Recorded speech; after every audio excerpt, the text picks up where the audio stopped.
Hey Soul Family, welcome to the Aries New Moon, March 27th, 2017 Tarot card reading with a little bit of astrology. We'll be using the Tahuti or the Thoth deck. We'll be using the Cartouche for further clarification. I think I've used this before. And we've got runes if we do need clarification further, but that's it basically. So this is the new moon, the darker the moon, when there's a shadow cast and it obscures the light that normally would be reflected by the moon from the sun. And in a new moon, this is a time when you go within, when you a time to retreat slightly, to take time to consider everything in your life. Consider your relationships, particularly with Venus in retrograde. It's a really good time to consider the things that you value. So it's a time to kind of slow down. This is kind of when, during the 30-day cycle, this is the point where the goddess goes into the underworld for reflection, to learn about the shadow. So a wonderful time to learn more. If you're planning on working magic as you get toward the 8th to the quarter, it's a great time at that point to start doing manifestation magic. Now, astrologically, Aries as a constellation has a lot of activity in it. So there's going to be a lot of kind of unpredictable flighty energy because Uranus is going to be making a square. And there's going to be some aspects with Uranus, which is a very unpredictable energy planet. Also, Venus is in retrograde still in Aries. I think a little bit later it's going to be going into Pisces at a certain point. But Mars is, the good thing is Aries' ruling planet, Mars, is in Taurus at this point, which means that normal frenetic energy that is Mars with Aries, that's a little bit slowed down. It's a little bit more stable. It's thinking more practically. It's not, like, let's go, now. There's more planning involved. There's more considering everything. So, with that said, let's get started. I'm going to be doing a supernal triangle pull. This is based on the first 3 sephra of the Kemetic, or rather of the Kabbalistic tree of life, which would be Keter, Chokmah, Binah. Sorry, I got my mind on something else. Just bear with me. And then in the Kemetic tree of life, this would be Amen Oser, it would be Tahuti or Thoth, and it would be Sekhert. So she would represent Binah, or Saturn world. The planetary aspects are the same. But for us and our purposes, this is going to reflect the superconscious, the conscious, and the subconscious mind. So again, we're using the Tahuti or the Thoth deck.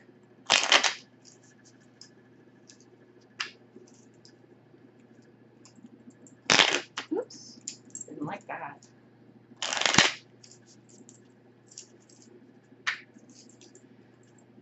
And I apologize, I did not do the second half of the month's readings, the 15th through the 30th, just because I've had a lot of stuff going on. So I really am sorry about that, but just a lot of stuff is taking some time away. So, okay, so let's get started.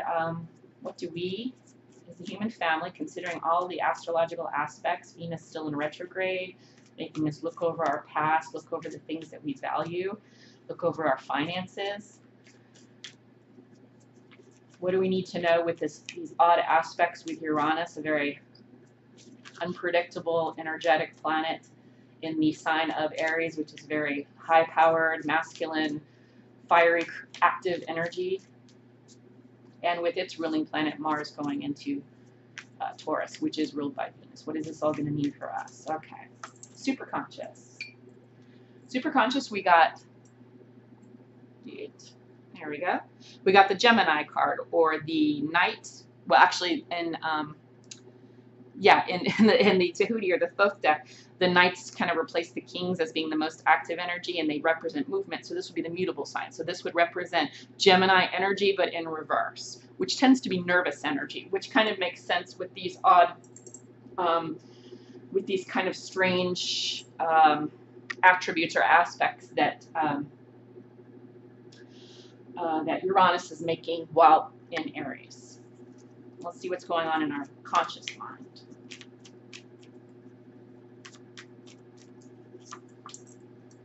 Moon. We might be keeping things from other people. Somebody might be keeping something from us. This is on our mind. This could also be that we're doing some soul searching on a conscious level. We're actually conscious of taking a look at our dreams. This is the moon. Oops. And the moon is about introspection, which kind of makes sense with the new moon, with Venus going retrograde. It's about looking at our motivations for why we do or don't do things. So superconscious, I think, is telling us to be aware of some kind of a frenetic, nervous energy as we are investigating these motivations, the reason that we do the things that we do. All right, see if we can find something else here for a subconscious mind.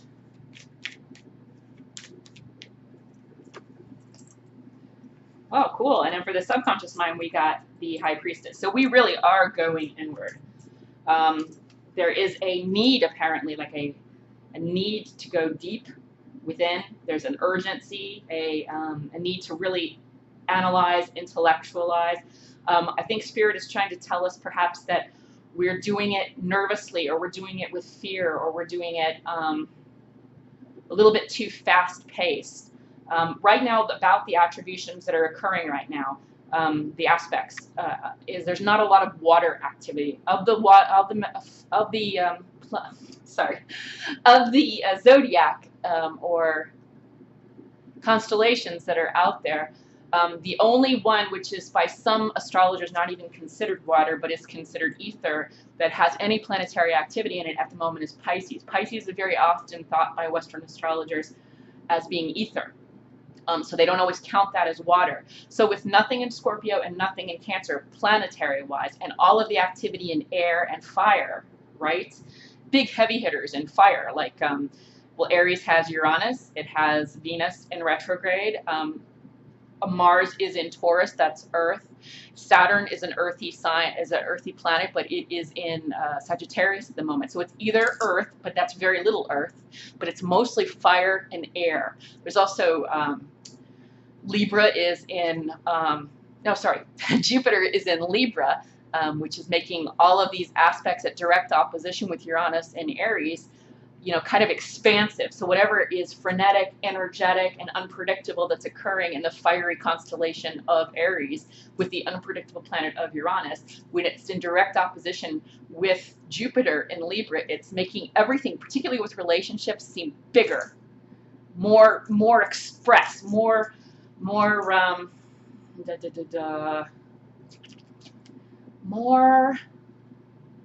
bigger, more intense, more dramatic, and this, I think, is what Spirit is asking us to be careful of here. Okay, see, this is the downside of Gemini, which is very nervous, fast-paced, all logic, no heart thinking. So that being said, because that's the superconscious level, and the two cards that we have here are attributions of water, Neptune and the moon, which is the High Priestess. I'm sorry, in the subconscious we got the High Priestess, which, I'm sorry, there is absolutely right at home, perfect for the subconscious. She is all about the subconscious. She is about digging deep into those waters, and so is the moon.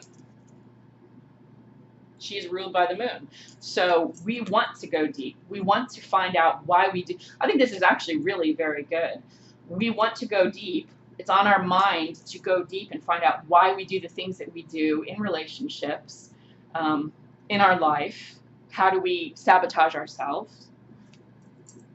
And on a subconscious level, the High Priestess is guiding us to continue that journey deeper. Although superconscious is saying, you know, try not to make mountains out of molehills. Try to incorporate your heart, not just your logic, not just your action, not just the fiery air and fire energy that's occurring right now in all the aspects that are the heavy hitter aspects in the sky for the new moon. But incorporate some watery aspects, which generally would be Cancer, Scorpio, feeling, sensitivity, compassion, intuition. And because we are on the intuitive front, looking within, looking for what's hidden, why do we always cheat on our partner right when we're starting to make a commitment? Why is that? Is that because we don't feel we deserve happiness? That kind of thing. And then over here, the High Priestess is urging us with love, with compassion. Don't be afraid to dive deep. She's going to guide us. She's going to guide us through our shadow work. She's going to guide us through the underworld as we're experiencing this dark of the moon, this new moon. All right, so just for further clarification, I'm going to do I think I'm just going to clarify this Gemini card, this Gemini energy card. Gemini is ruled by Mercury, which is, you know, I believe right now, let me just double check this, but I believe Mercury currently is, let's see, March, where are you, Mercury? Mercury is in Pisces, wait, hold on, nope, I take that back. As of the 27th, Monday, the day of the new moon, Mercury will also be in Aries. That's even more fire. That's even more air-feeding fire, along with Uranus. It's in opposition and squaring with Jupiter in Libra and Aries and Saturn in Sagittarius. So what I want to get us some clarification on is superconscious telling us not to take on just the logic, just the rationale. Is that what the God source is telling us? Not to be so thought-driven and be more emotion-driven. Go with those things that are not so logical. Because our dreams are not logical. The subconscious is not logical. Magic is not logical. So let's see what's going on with the energy for the negative aspects of Gemini energy. Mercury is in Aries at the moment, which means it's fast-moving. That fire is feeding the air and vice versa, making flames big, making it very possible you'd want to get in an argument, a verbal communication argument. Mercury rules Gemini. Gemini communicates, the messenger of the gods, right? So, okay, Hathor. Hathor is there we go, the Egyptian goddess of home and hearth. She's very feminine. She is very often depicted as a cow, or has a cow's head and a woman's body, or it might be a woman with a headdress that is of a cow. But it's all about home, hearth, family, compassion. It's also about cosmetic things like beauty, beautifying things, creativity that involves aesthetic things. So with this frenetic energy, what I believe that Spirit is telling us, no matter how you're creatively inclined, whether you're creative the way you write code on a computer, or whether you're creative the way you paint or write music or what have you, Spirit is telling us not to use 100% only logic, and that's Mercury, right? That's an air, logic, communication sign, analytical sign. In Aries means it's fast moving and it's only using those two things, action and thought, action and thought. Well, there has to be emotion, there has to be subconscious investigation. So because there will be a lot of energy, particularly for folks that have Mercury in their chart heavily, I believe that Spirit is telling us here, especially with the negative attributes sort of highlighted by superconscious, that we should be taking on, what's coming to my mind the most about this Hathor card is the aesthetics, the creativity of the home. So perhaps with all of this extra energy you have, you might have a longing or a calling to do something to beautify your home. Painting, decorating. You may be inclined to, starting sketching or painting, to do music or make music, listen to music, dance, act, write.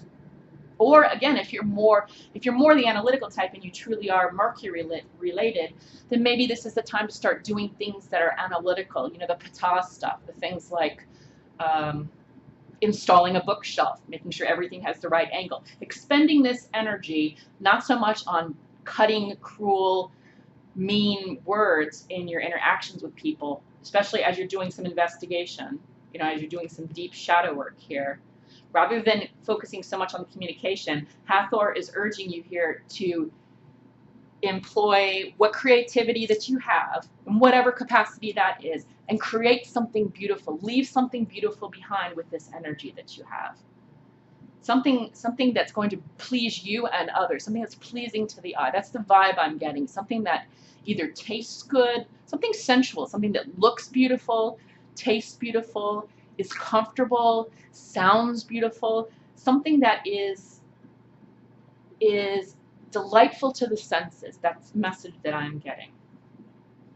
Okay, I'm really sorry. That was, once again, long and rambly. So just to recap, because I did kind of go all over the place, because just to recap, superconscious is telling us to beware, and astrologically it makes sense with Mercury in Aries and all the aspects from Uranus, another air logical sign, in aspect with Libra, another air sign, with Jupiter, which is an expansive energy. All of that happening in Aries, which is fast, fast, fast, move, move, move, move, right? With all of that happening, there could be a possibility where, with this introspection that we're doing, right, with us going deep into our shadow work to learn about what motivates us, why do we do the things that we do, as we're being guided by the High Priestess, as we relax into our energy and create and trust in the universe, we let go some of this frenetic energy, this Geminian energy, or use the energy on its higher octave, which is logic, rationale, communication, but make it something creative, something that's going to be beautifying. Because more, well, hearth and home came up for me because it is related to Hathor, but more so for some reason, the message that I got is whatever energy that this is creating here, to keep it from going on the low octave and you attacking people. You know, it's possible people, you know, with this energy, could be angry energy, very active energy. Rather than doing that, take that extra energy and express, write it down, write a poem, paint a picture, paint an angry picture as you're going through this introspection. Paint your feelings, write your feelings, compose music about your feelings.